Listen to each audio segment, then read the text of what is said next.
Bob Freeling started using the sun's power to make electricity decades ago. Back then, it was considered something eccentric and even strange, but now he's internationally respected as a pioneer of clean power. Freeling advises world leaders and the United Nations on the best ways to use solar energy to lift people out of poverty. He's known as the man who wants to light up Africa. It makes me sad when I look at that satellite image of Earth at night and see Africa still essentially in the dark. And Freeling leads an NGO based in Washington, D.C. It's called the Solar Electric Light Fund, or SELF. In recent years, it has provided access to sustainable solar energy to more than 1 million people in 20 developing countries. Freeling says the greatest enemy of development is lack of electricity. It prevents kids from reading and studying at night. It forces families to have to breathe in the carcinogenic fumes of kerosene lanterns and suffer from the fires that are caused by kerosene lamps falling down or exploding, fires that maim and kill literally thousands of people every year. SELF installs solar panels in rural villages. The panels use cells known as photovoltaics to convert sunlight into electrical current. A battery stores the electricity and, when discharged, powers lights and other appliances. In so doing, Freeling illuminates some of the darkest parts of Africa. It's one of the most gratifying parts of my job, the reactions of people who are able to flip a switch and have electric light come on for the first time. It's a very profound experience for them as well as for me. The NGO's flagship project is in northern Nigeria. Most people there don't have electricity. They live in mud huts. They grow crops among desert grasslands. They cook over wood fires. They get light from kerosene lamps. But self-solar technology has transformed the lives of 7,500 Nigerians.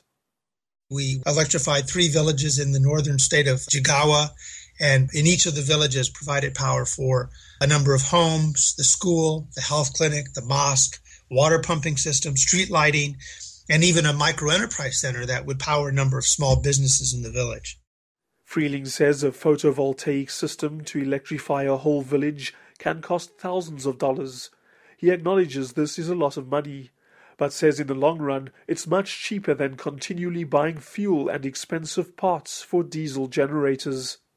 The solar electricity provided by SELF allows adults to attend literacy classes at night. It allows clinics to refrigerate vaccines and to treat patients around the clock.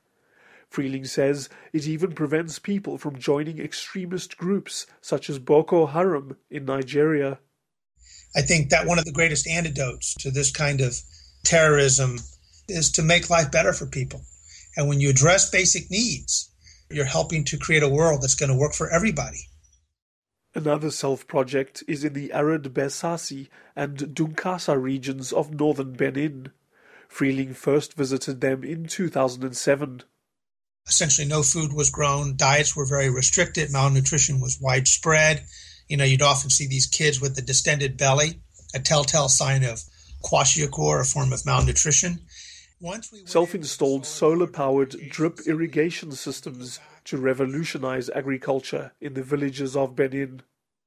You go back and you see these fields, filled with leafy green vegetables. What I noticed the first time I went back was how the women had physically filled out. You could visibly see a difference in the health of the people in the village. They were eating well. The NGO's technology helped the villagers produce almost 2 tons of fresh food every month. The surplus allowed them to earn money for the first time in their lives. I would say about 20% of the produce was being consumed by the families. The rest was being sold to market. SELF experts teach villagers across Africa to install and maintain photovoltaic energy systems to ensure that breakdowns in the supply of electricity are rare. We've had great luck in finding people, in some cases with no more than a 4th, 5th grade education, but they're smart, they're intuitive, they're good with their hands, and they become great solar technicians. We're very proud of folks that we've been able to train in Africa to become solar champions in their own right. Freeling has done plenty to bring electricity to Africa, but his NGO cannot help everyone. and he warns that if the continent's leaders continue to neglect investment in renewable energy projects, millions of Africans will continue to languish in poverty and despair. I'm Darren Taylor for VOA News in Johannesburg.